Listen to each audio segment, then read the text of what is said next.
Start कर रहे हैं with the new topic that is gram positive bacilli. इससे पहले हमने ग्राम पॉजिटिव एंड नेगेटिव को काय खत्म कर लिया है, तब भी हमने निमोनिक बनाया था MGSV PTE। बस अब हम यहाँ पर थोड़ा चेंज कर रहे हैं MGS।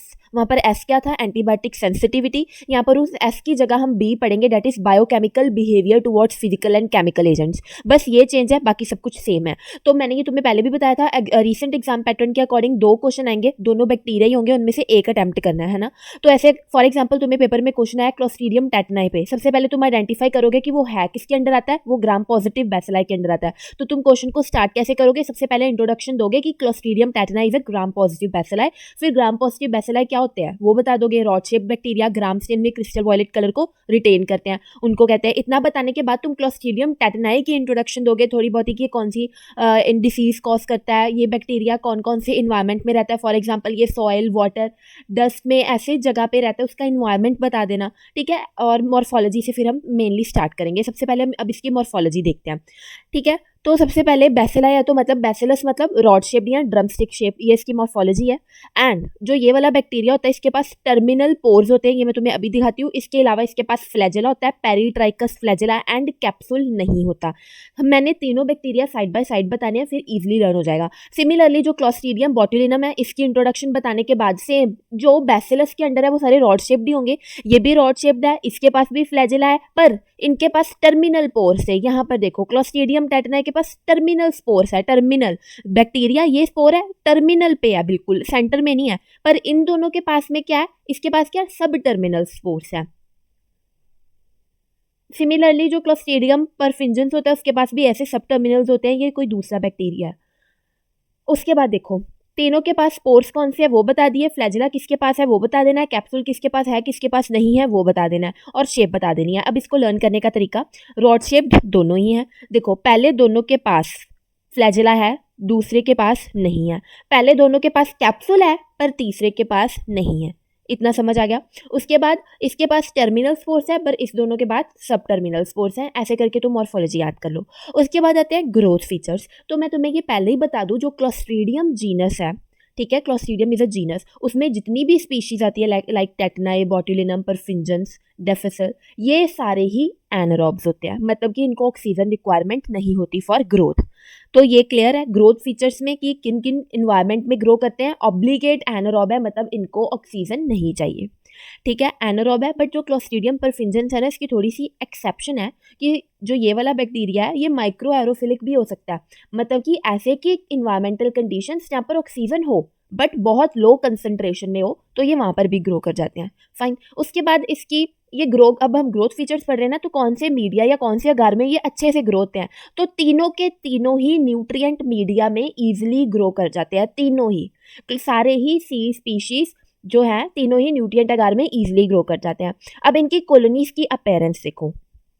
जो सबसे पहले वाला है देखो, ये क्लोस्ट्रीडियम टेटनाई है, तुम्हें क्या दिख रही है, सेम मैंने तुम्हें थोड़ा बोला तो तुम वैसे भी लिख सकते हो कि राउंड है, स्मॉल स्मॉल कॉलोनीज है, येलो ग्रेइश कलर की है, शाइनी है, ओपेक है ना।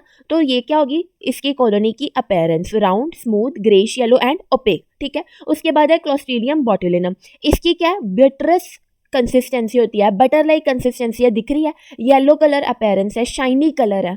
तो ये इसकी मॉर्फोलॉजी होगी। देखो तुम्हें याद करने की तब जरूरत नहीं पड़ेगी जब तुम इसकी पिक्चर याद रख लोगे कि ये मैंने तुम्हें बताया, बी से बोटुलिनम, बी से बटरस कंसिस्टेंसी, ठीक है, ये तुम्हारी होगी क्लोस्ट्रीडियम टेटनाई। एंड ये लास्ट वाली है क्लोस्ट्रीडियम परफिंजेंस, ये ग्रेइश कलर की राउंड कॉलोनीज होती हैं, ओपेक, ठीक है। इसकी मैंने यहाँ पर लिखा नहीं है बट ये तुम्हें पिक्चर से दिख रहा है कि कैसे की कॉलोनीज अपीयरेंस है इसकी। फाइन।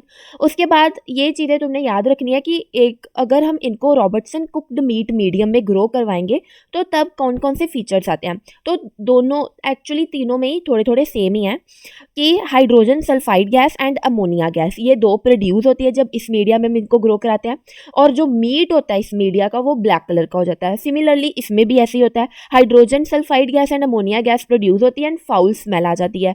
इसमें भी ऐसे होता है, बस the difference is ammonia gas की जगह carbon dioxide and hydrogen produce हो रही है, हाइड्रोजन सल्फाइड तो इसमें भी प्रोड्यूस हो रही है।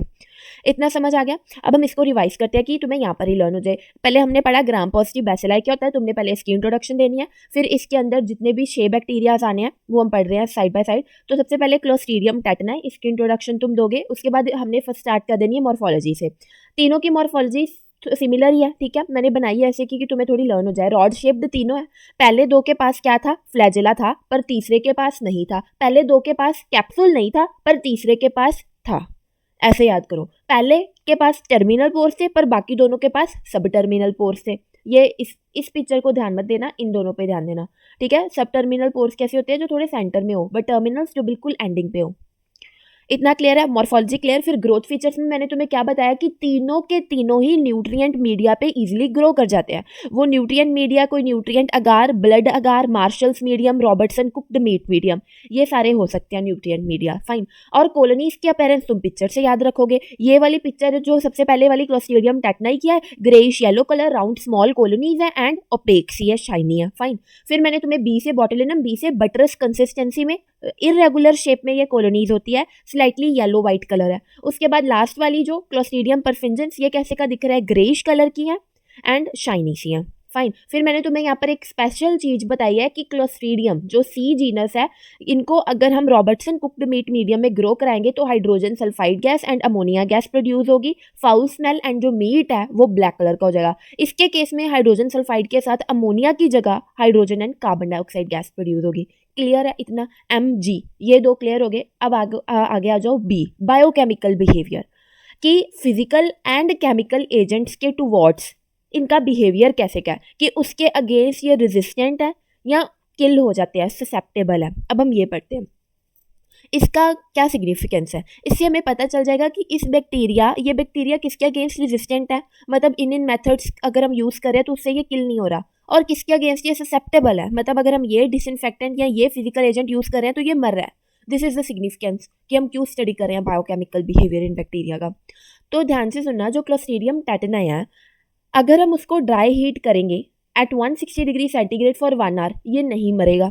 अगर हम ये वाले डिसइंफेक्टेंट्स यूज़ करें लाइक फिनोल, मर्क्यूरिक क्लोराइड, ये नहीं मरेगा। बट अगर ये बैक्टीरिया को ऑटोक्लेव करेंगे एट 121 डिग्री सेंटीग्रेड, या ये वाले डिसइंफेक्टेंट्स यूज़ करेंगे लाइक ग्लूटरल्डिहाइड, फॉर्मेल्डिहाइड, हाइड्रोजन पेरोक्साइड, तब ये मर जाएगा, ठीक है। अगर तुम्हें रेजिस्टेंस नहीं याद होती तो मैं तुम्हें कहूँगी कि सिर्फ ये ससेप्टेबिलिटी याद कर लो कि कब ये मर जाते हैं। अगर रेजिस्टेंट नहीं याद हो रही, इट्स फाइन, तुम ये याद कर लो, इतना भी काफ़ी है कि कब ये बैक्टीरिया किन किन फिजिकल एंड केमिकल एजेंट्स के अगेंस्ट ये मर रहा है, तो इतना भी काफ़ी है। फिर क्लोस्ट्रीडियम बॉटुलिनम, अगर हम इसको ये इसका क्या है कि ये बॉइलिंग वाटर जो 100 डिग्री सेंटीग्रेड पे है, उसके अगेंस्ट भी ये रेजिस्टेंट ही रहता है, मतलब मरता नहीं है। बट अगर हम ये वाले डिसइंफेक्टेंट्स यूज़ करें like sodium hypochloride, hydrogen peroxide, glutaraldehyde, तो ये मर जाता है।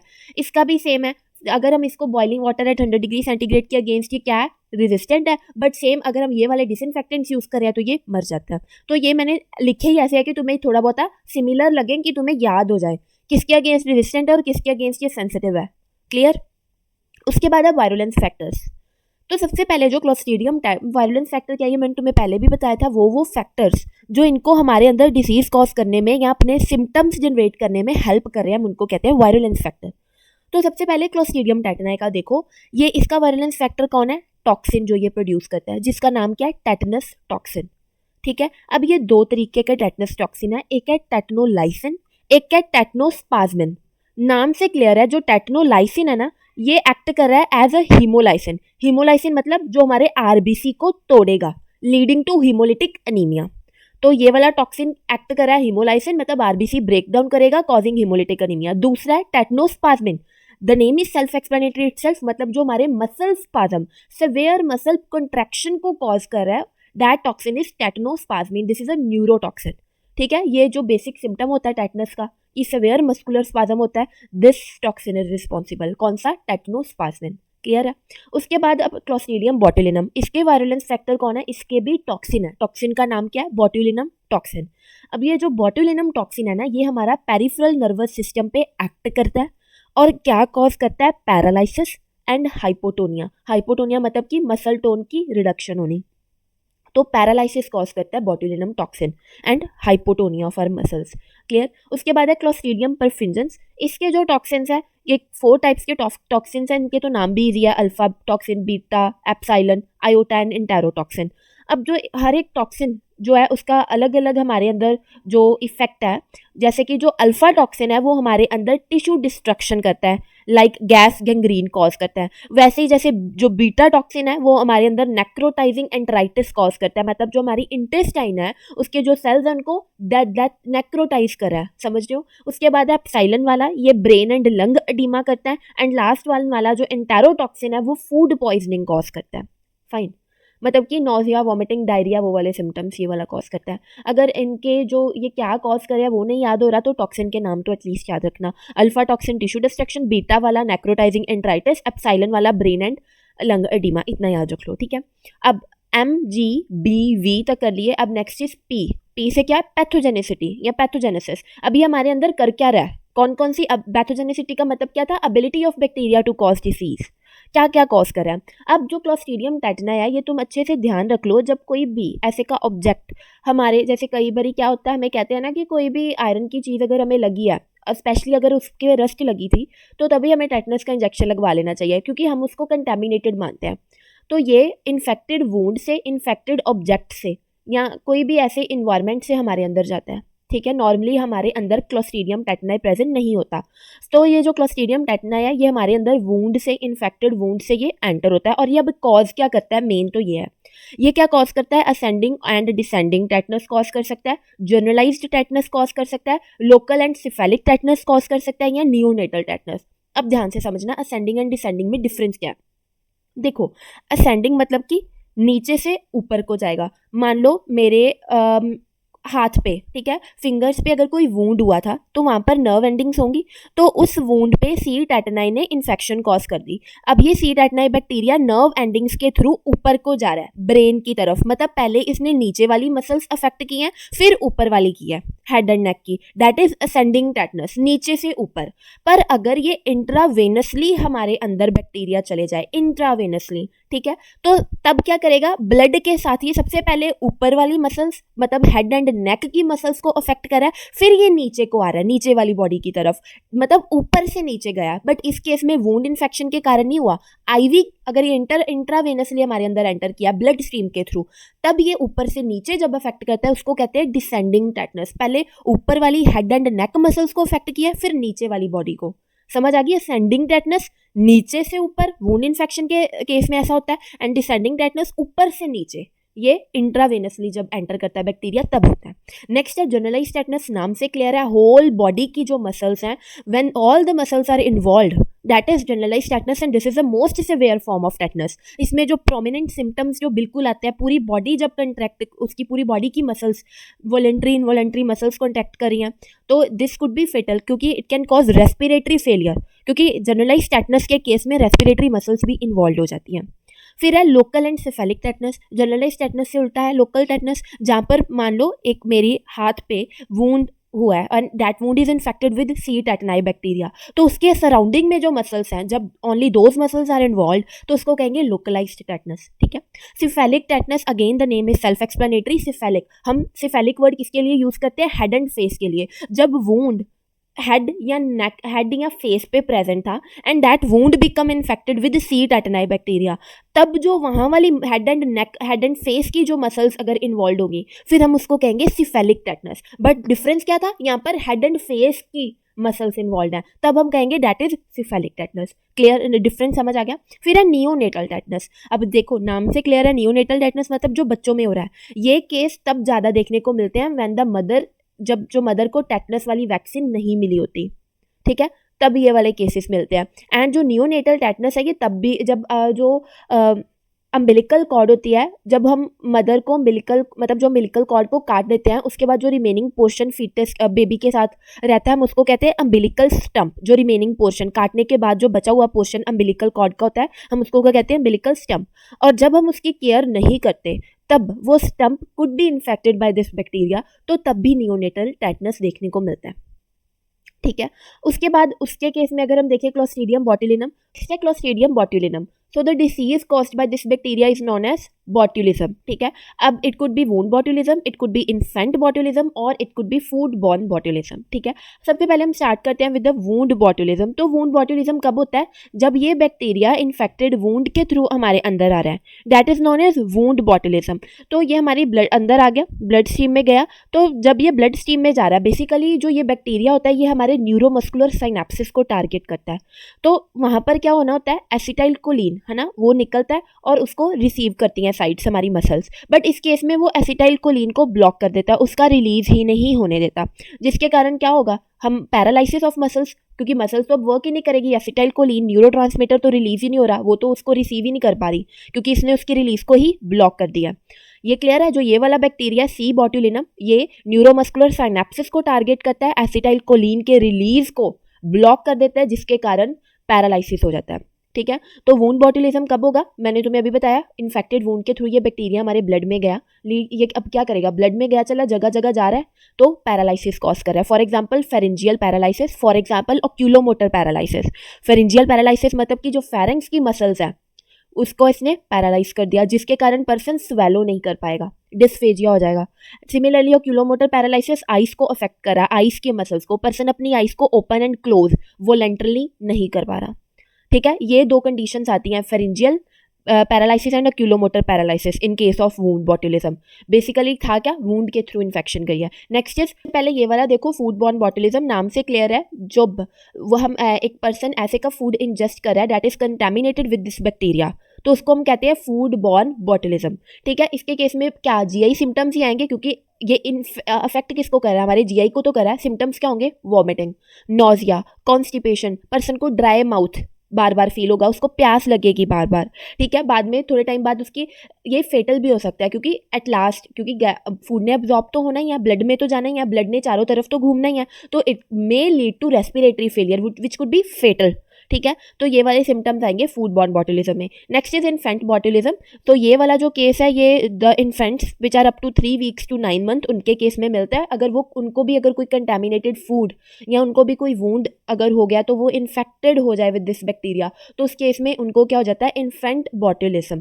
इस केस में जो मेजर सिम्टम होता है, that term is known as floppy child syndrome. मतलब कि जो बच्चा होता है, अगर हम उसको उठा रहे हैं तो वो अपना जो हेड है उसको कंट्रोल नहीं कर रहा, वो गिरा हुआ ही छोड़ेगा, मतलब वो अपने हेड को कंट्रोल ही नहीं कर रहा, उसको उठा ही नहीं रहा, बिल्कुल गिरा ही रहा है, ठीक है। उसको कहते हैं फ्लॉपी चाइल्ड सिंड्रोम। ये किस केस में होता है, इन्फेंट बॉट्यूलिज्म के केस में, क्योंकि बच्चे की जो हेड एंड नेक की मसल्स हैं वो पैरालाइज्ड हो जाती हैं। Again I am saying this bacteria targets neuromuscular synapses, that's why all the paralysis symptoms could be seen. Wound botulism के केस में मैंने तुम्हें ऑक्यूलोमोटर एंड फेरेंजियल पैरालिसिस बताया, इन्फेंट बॉट्यूलिज्म केस के में मैंने तुम्हें फ्लॉपी चाइल्ड सिंड्रोम बताया, फूड बॉर्न बॉट्यूलिज्म के केस में मैंने तुम्हें रेस्पिरेटरी फेलियर बताया।